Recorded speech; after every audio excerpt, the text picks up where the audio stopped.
نحمده ونصلي على رسوله الكريم أما بعد قال الله تبارك وتعالى في القرآن المجيد والفرقان الحميد كنتم خير أمة أخرجت للناس تأمرون بالمعروف وتنهون عن المنكر وتؤمنون بالله۔ میرے بھائیوں، عزیز ساتھیوں، اللہ کا بہت بڑا کرم ہوا، احسان ہوا۔ اللہ رب العزت نے ہم سب کو مغرب کی باجماعت نماز پڑھنے کی توفیق عطا فرمائی، اور مزید کرم یہ ہوا کہ اللہ رب العزت نے ہم سب کو تھوڑی سی دیر دین کی نسبت پر بیٹھنے کی توفیق عطا فرمائی۔ یہ مجلس بہت بابرکت ہے، آپ سنتے رہتے ہیں۔ سب سے مین بات یہ ہے کہ اس مجلس میں بیٹھنے والوں کی مغفرت ہو جاتی ہے۔ دوسری بات یہ ہے کہ اللہ رب العزت گناہوں کو نیکیوں سے بدل دیا کرتے ہیں۔ یہ بہت بڑا انعام جو اللہ رب العزت عطا فرماتے ہیں۔ میرے بھائیوں، یہ مجلسیں، یہ کہنا سننا جو ہوتا ہے، یہ میرے بھائیوں بہت بابرکت ہوا کرتا ہے، اور اس میں ہدایت کے فیصلے ہوتے ہیں۔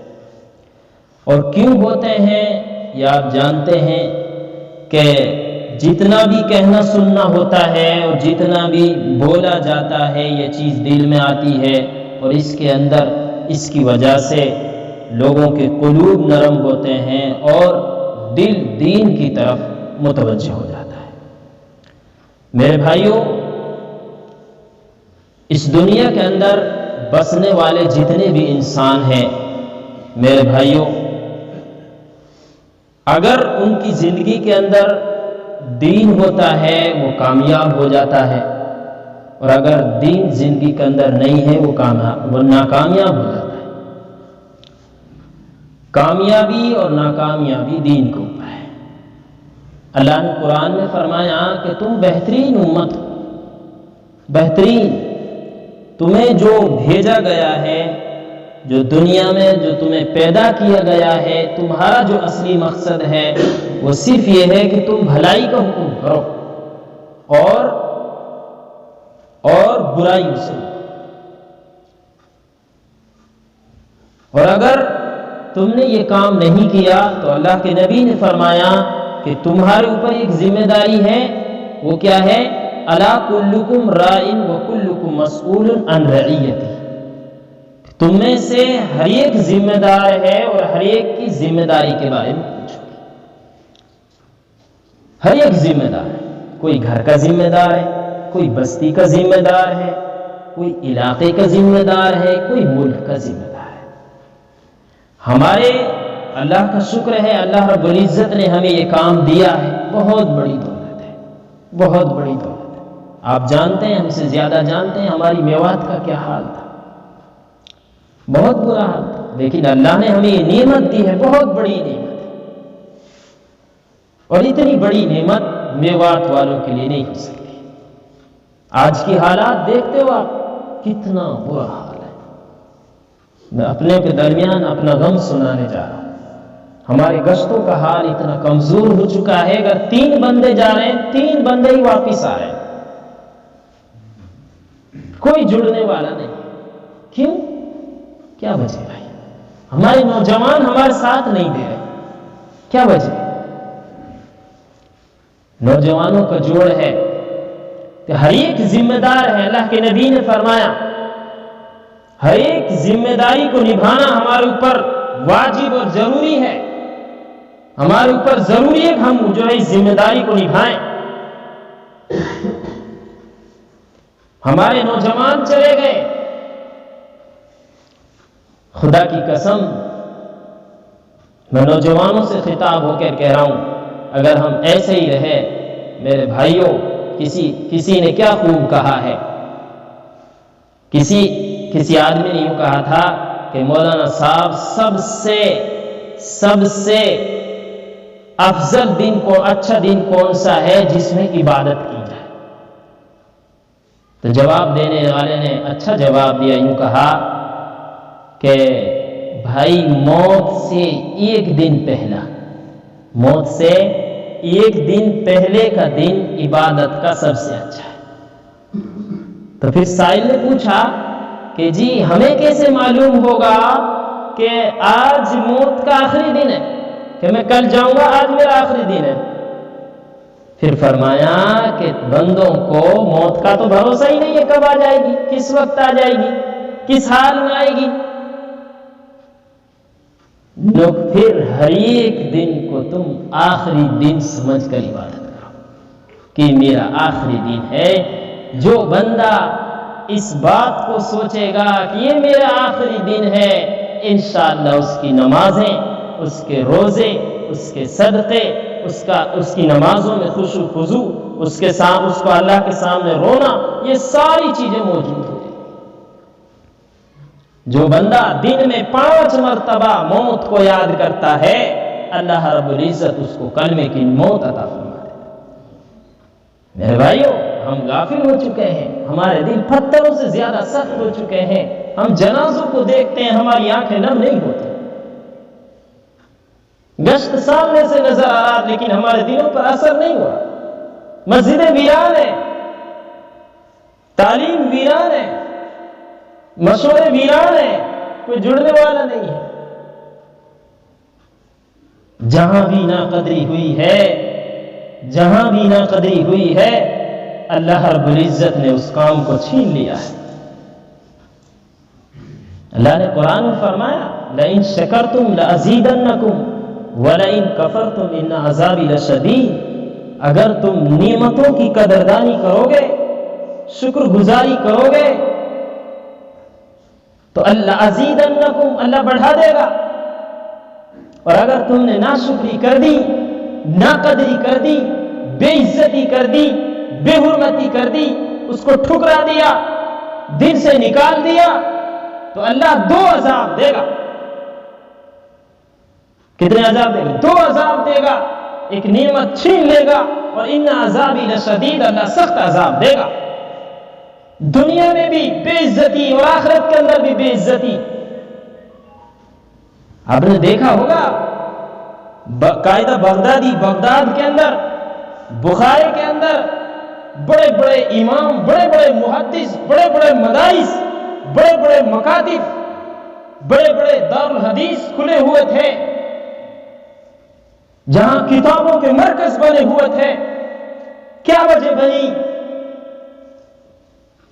وہاں سے دین اٹھا لیا گیا، وہاں نماز پڑھنے والے نہیں رہے، وہاں مصلی پر نماز پڑھانے والے نہیں رہے، وہاں اذان دینے والا کوئی نہیں رہا۔ کیوں؟ ناقدری کی بنا پہ انہوں نے ناقدری کی، اور اللہ رب العزت ناقدروں کو پسند نہیں کرتے کہ ہمیں اس دنیا میں ایسے لوگوں کی کوئی ضرورت نہیں ہے، چلو اس کام کے کوئی قابل نہیں رہا، میں اللہ رب العزت اس کام کو کہیں اور دے دیں گے۔ اور اللہ کہتا ہے کہ جو بندہ اپنے آپ کو خود بدلنے کی جو ہے نہیں سوچتا، اللہ رب العزت اس کو نہیں بدلتا، اور اللہ رب العزت اس کے بدلے میں کوئی ایسی قوم پیدا کر دے گا جو ایسی حرکت نہیں کرے گی، ایسی بدعملی نہیں کرے گی۔ میرے بھائیوں، ہم صبح سے شام تک نظارے دیکھتے ہیں، ہم صبح سے شام تک دیکھتے رہتے ہیں، نوجوان کہاں چلے گئے، کہاں جا رہے ہیں، ان کی راتیں کہاں گئی؟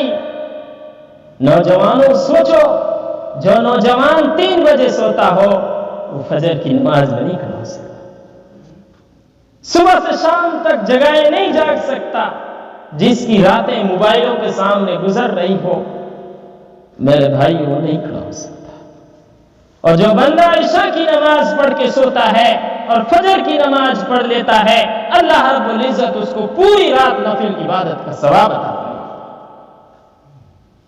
میرے بھائیوں، موت پتہ نہیں کتنے جوانوں کی موت موبائلوں کے سامنے جو ہے گانا سنتے سنتے چلے گئے، کتنے ایسے لوگ ہیں جو عشاء کی نماز پڑھ کے سوئے، فجر کے بعد سوتے ہی رہے۔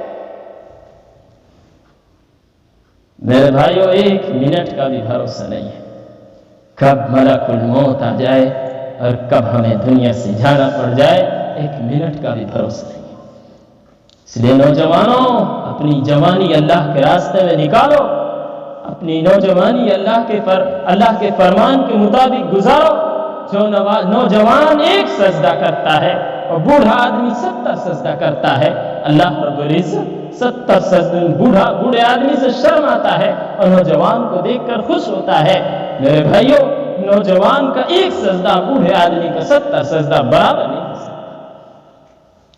میرے بھائیوں، نوجوانی کو اللہ کے راستے میں لگائیے، نوجوانی کو اللہ کے سامنے جھکائیے، انشاءاللہ تمہاری نوجوانی کو دیکھ کر اللہ رب العزت خوش ہوگا۔ اور میرے بھائیوں، جیسے تم اپنے آپ کو دکھاؤ گے اپنے اولاد کے سامنے، ایسے ہی ہماری اولاد بنے گی۔ ہم اپنے اولاد کو جوا ان کے سامنے دکھائیں گے تو جوا کھیلے گی۔ اگر ہم نے اپنی اولاد کو نمازی بن کے دکھائیں گے، انشاءاللہ ہماری اولاد بھی نمازی بنے گی۔ ہم مسجد کے پابند بنیں گے، ہماری نسل بھی مسجد کی پابند بنے گی۔ اور اگر ہم مسجد سے باہر رہے تو ہم لاکھ کوشش کر لیں، بڑھاپے کی حالت میں ہماری اولاد نہیں آ سکتی۔ اس لیے بھائیوں، نوجوانوں، اللہ سے توبہ کر لیجئے، اللہ سے استغفار کر لیجئے۔ ایک نوجوان امریکہ کے اندر ویران ہو چکا تھا۔ میرے بھائیوں، برہنہ جو ہے نعرہ تھا، ایک جماعت پہنچی پڑوس ملک سے، ان سے لوگ بدتمیزی کر رہے تھے، لیکن مسلمان تھا، فوراً کپڑے باندھے اور ان کے سامنے پہنچا اور ان کے سامنے اپنی کارگزاری بتائی۔ میرے بھائیوں، یہ نوجوان تھا، اللہ نے اس کے دل میں رحم ڈالا اور اس کو اللہ رب العزت نے ہدایت عطا فرمائی، اور یہ میرے بھائیوں جماعت کے اندر نکل گئے۔ اللہ رب العزت نے اس کو قبول کر لیا۔ اللہ کی کون سی گھڑی ایسی ہو جس کی وجہ سے اللہ رب العزت قبول فرما لے۔ میرے بھائیوں، نوجوانی کو اللہ کے راستے میں نکالنا چاہیے اور اپنی بستی میں محنت کرنا چاہیے۔ اور اگر کوئی یہ بھی نہ کر سکتا ہو، میرے بھائیوں، اپنے آپ کو مسجد میں لگائیے، اپنے مسجد میں لگائیے، کم سے کم 5 وقت کی نماز پڑھیے، اللہ کے سامنے روئیے کہ اللہ، میں تو ویران تھا، مجھے معلوم نہیں تھا کہ میں اتنا بڑا گناہ کر رہا تھا، میں اتنا جو دین سے دور ہو چکا تھا۔ اللہ رب العزت سے دعا کیجئے، اللہ رب العزت سے معافی مانگیے کہ جو بندہ توبہ کرتا ہے اللہ رب العزت اس کو معاف کرتا ہے۔ توبہ کرنے والا ایسا ہو جاتا ہے جیسے اس نے گناہ کیا ہی۔ تو میرے بھائیوں، ہم نے ناقدری شروع کر دی ہے، اس ناقدری میرے بھائیوں قدردانی کیجئے، ہمیں قدر کرنی چاہیے، اللہ کے سامنے رونا چاہیے، اللہ کے سامنے رونا چاہیے۔ کتنے نوجوان ایسے ہیں جن کو سالوں ہو گئے وہ نماز نہیں پڑھتے، کتنے نوجوان ایسے ہیں جو مسجدوں میں سالوں ہو گئے نہیں آ سکتے۔ کیوں نہیں آ رہے بھائی؟ اس لیے نہیں آ رہے، میں نے ایک حدیث پڑھی تھی، ہر ایک ذمہ دار ہے اور ہر ایک کی ذمہ داری کے بارے میں پوچھ ہوگی۔ ہم یہاں گھر کے ذمہ دار بنے ہوئے ہیں اور ہمارے بیٹے بے نمازی بنے ہوئے ہیں۔ میرے بھائیوں، اسی بستی، اسی گھر سے اور انہی بستروں سے کھڑے ہو کر مسجد میں تو آ جاتے ہیں، لیکن اپنے بچوں کو نماز کا حکم نہیں کرتے۔ میں بار بار سناتا ہوں، ایک بزرگ صاحب تھے، اس کو یہ تڑپ رہا کرتی تھی کہ میرا بیٹا کسی طریقے سے مسجد میں آ جائے، نماز پڑھنے والا ہو جائے۔ تو میں نے دیکھا فجر کی اذان سے پہلے تہجد گزار اللہ کے سامنے روتا تھا، گڑ گڑاتا تھا، اذان دیتا تھا، فوراً اپنے گھر جاتا۔ 4 بیٹے تھے اور ان کو جگاتا تھا، پھر مسجد میں آتے، چند منٹ انتظار کرتے تھے کہ ابھی بیٹے نماز پڑھنے نہیں آئے، پھر تڑپڑا کر پھر گھر جاتے تھے، پھر ان کو اٹھاتے تھے، پھر مسجد میں آتے۔ غرض یہ ہے ان کو چاہے 10 مرتبہ جانا پڑے گھر پر، ان کی یہ محنت رہتی تھی کہ میرے چاروں بیٹے مسجد میں جماعت کے ساتھ نماز پڑھیں۔ اتفاق ایسا ہوتا تھا کسی دن، واللہ کسی دن ایسا ہوتا تھا وہ نماز جماعت کے ساتھ نماز نہ پڑھے، لیکن ان کو زبردستی مسجد میں جماعت کے ساتھ کرا کر ان کی یہ محنت رنگ لائی۔ آج میرے بھائیوں وہ مسجدوں کے ذمہ دار بنے ہوئے ہیں، وہ 5 وقت کی نماز ادا کرتے ہیں اور اپنے تقاضوں پر اور پورے تقاضوں کو نبھا کر اپنی زندگیاں گزار رہے ہیں۔ میرے بھائیوں اگر ہم اسی طریقے سے محنت کریں اور اسی کی طریقے سے ہم جد و جہد کریں تو انشاءاللہ مجھے یہ امید ہے ہمارے یہ نوجوان ہم سے بھاگ نہیں سکتے، ہمارے یہ نوجوان مسجد سے بھاگ نہیں سکتے، 5 وقت کی نماز پڑھنے کے لیے تیار ہو جائیں گے، لیکن محنت کرنے والے نہیں۔ ہے کوئی ایسا جو اپنے بیٹوں کو 5 وقت کے لیے یہ انتظار میں رہتا ہو کہ کہیں وہ مسجد سے چلا نہ جائے، کہیں اس کی نماز ضائع نہ ہو جائے؟ کسی کو فکر نہیں ہے۔ اگر فکر ہے تو دنیا کی فکر ہے، اگر فکر ہے تو کاروبار کی فکر ہے، اگر فکر ہے تو کمانے کی فکر ہے، اگر فکر ہے تو دھندوں کی فکر ہے، اگر فکر نہیں ہے تو نماز کی فکر نہیں ہے، فکر نہیں ہے تو روزوں کی فکر نہیں ہے، فکر نہیں ہے تو میرے بھائیو اللہ کے سامنے جھکانے کی فکر نہیں ہے۔ جھکانے میرے بھائیو ہم سب گنہگار بنے ہوئے ہیں، ہم نے اپنی ذمہ داری نبھائی نہیں ہے۔ میرے بھائیو اگر ایسے ہی رہے تو میں تجربے کے ساتھ کہہ رہا ہوں ان مسجدوں میں نماز پڑھنے والے نہیں ہیں۔ اگر ہم ایسے ہی سست رہے اور ایسے ہی میرے بھائیوں دل ہمارے کھوکھلے رہے، ہمارے دلوں میں میرے بھائیوں کھوٹے ٹھوکے رہے، ہمارے دل مضبوط رہے، ہمارے دل قلب مضبوط رہے اور میرے بھائی پتھر رہے تو ہماری نسل ہمارے ساتھ نہیں دے گی۔ ہم پڑے پڑے جو ہے کڑھائیں گے، کوئی ہمارے پیر دبانے والا نہیں رہے گا، کوئی ہمارے سر میں تیل لگانے والا نہیں ہوگا، کوئی ہم کو جو ہے روٹی دینے والا نہیں ہوگا۔ کیوں؟ کیونکہ ہم نے ان کو دین سکھایا نہیں، ہم نے اس کو مسجد میں لائے نہیں، ہم اس کو جو ہے اللہ کے سامنے جھکایا نہیں۔ اس محنت نہ کرنے کی وجہ سے ہمیں میرے بھائی پچھتانا پڑے گا۔ میں ابھی حدیث میں پڑھ رہا تھا کہ جب بندہ مر جاتا ہے، دنیا سے چلا جاتا ہے تو اس کے خود کے اعمال بند ہو جاتے ہیں، لیکن 3 ایسے اعمال ہیں جو اس کے اعمال اس کے مرنے کے بعد بھی باقی رہتے ہیں۔ وہ 3 اعمال ایسے ہیں، یا تو وہ صدقہ جاریہ کر جائے، مسجد بنوا جائے، نلکا بنوا جائے، کنواں بنوا جائے، کوئی راستہ اچھا بنوا جائے، کوئی درخت بنوا جائے، یا کوئی جو ہے کوئی مدرسہ بنوا جائے، خانقاہ بنوا جائے، کوئی دین کا کوئی ایسا کام کر جائے کہ اس کے بعد لوگ اس سے منافع حاصل کریں، لوگ اس کے بعد اس سے سایہ حاصل کریں، پانی پئیں۔ دوسری بات یہ ہے، یا ایسے شاگرد ایسا علم چھوڑ کے جائے کہ اس کے مرنے کے بعد اس سے لوگ فائدہ اٹھائیں، اس کے بعد اس کے شاگرد علم سکھائیں اور لوگ اس سے فائدہ اٹھائیں۔ اور تیسری مین بات یہ ہے، وہ ایسی اولاد چھوڑ کے جائے، ولد صالح، ایسی اولاد چھوڑ کے جائے جو باپ کے مرنے کے بعد دین کی خدمت کرے، نماز پڑھے، روزہ رکھے اور اپنے باپ کے مرنے کے بعد اس کے لیے اللہ کے سامنے ہاتھ اٹھا کر دعا کرے۔ میرے بھائیوں، میں نے کتاب میں پڑھا ایک بہت بڑا انجینئر، اس کا باپ دنیا سے چلا گیا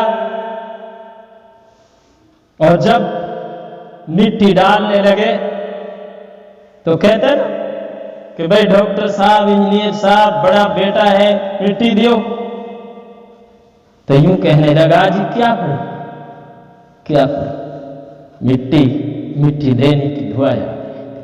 رونے لگا اور یوں کہا، سب نے سمجھایا کہ بھائی یہ تو وقت سب کو ہے، سب کو آنا ہے، آج تیرا باپ گیا، کل تجھے بھی جانا ہے، تیرے بیٹوں کو بھی جانا ہے۔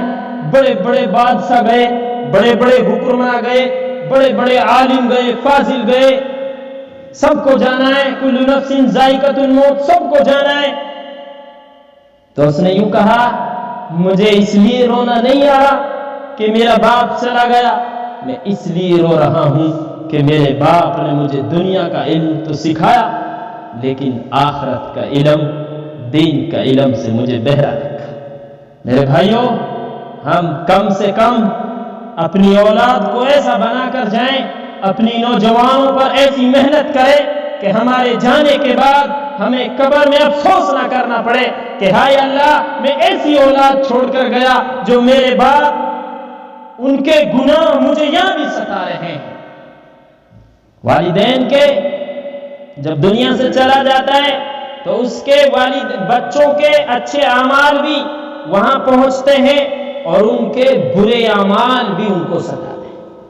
تو اس لیے بھائیوں، ہماری میوات کے لیے میں نے پہلے کہا تھا کہ ایک بہت بڑی نعمت ہے، بہت بڑی نعمت ہے، اس کی قدر کر لو، ورنہ میرے بھائیوں ہمیں ڈر ہے کہیں یہ نعمت ہم سے چھن نہ جائے۔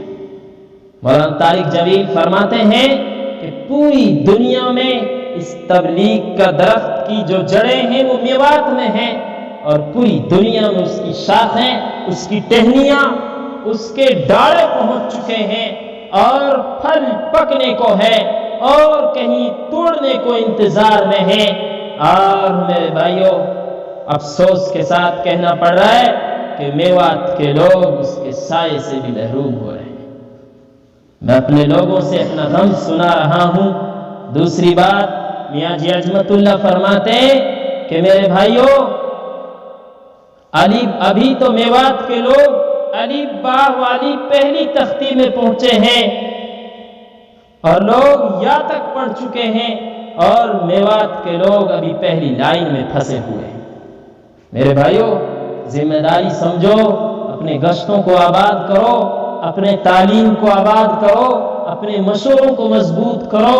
یہ بستی کوئی زیادہ بڑی بستی نہیں ہے، یہ محنت کرنے میں بھی آ رہا ہوں، میں نے دیکھا یہ لوگ کیسے ہمت والے ہیں، کیسے دین پر چلنے والے ہیں، لیکن جب میرے بھائیوں جب ہم ہی سست ہو جاتے ہیں تو میرے بھائیوں یہ تو ہم سے پہلے سست ہو جاتے ہیں۔ اس لیے نوجوانوں، اللہ کے سامنے توبہ کرو، استغفار کرو کہ انشاءاللہ ہم آخری سانس تک کبھی نماز نہیں چھوڑیں گے، آخری سانس تک مسجد کا پیچھا نہیں چھوڑیں گے۔ انشاءاللہ ہم مسجد میں آئیں گے اور انشاءاللہ اپنی نسل کو بھی لائیں گے، اپنے ساتھیوں کو بھی لائیں گے، اور حتی الامکان میں بستی کے اندر کسی ساتھی کو بے نمازی نہیں چھوڑیں گے، انشاءاللہ لائیں گے سب انشاءاللہ۔ ہاں، ہر ساتھی ایک ایک پر محنت کرے گا، انشاءاللہ پوری بستی کے اندر 100% نمازی بن جائیں گے، 100% تعلیم زندہ ہوگی، اور 100% انشاءاللہ میرے بھائیوں سب دین پہ انشاءاللہ لگ جائیں گے۔ اس کے لیے بتاؤ بھائی، یہ احساس اور یہ میرے بھائیوں احساس جب پیدا ہوگا جب ہم اللہ کے راستے میں نکلیں گے، انشاءاللہ اللہ کے راستے میں نکلیں گے، انشاءاللہ ہم مضبوط ہوں گے اور ہمیں احساس پیدا ہوگا کہ ہم اللہ نے بھیجے کیوں ہیں اور کر کیا ہے۔ اس کے لیے میرے بھائیوں کھڑے ہو کر دکھائیں انشاءاللہ، جن کے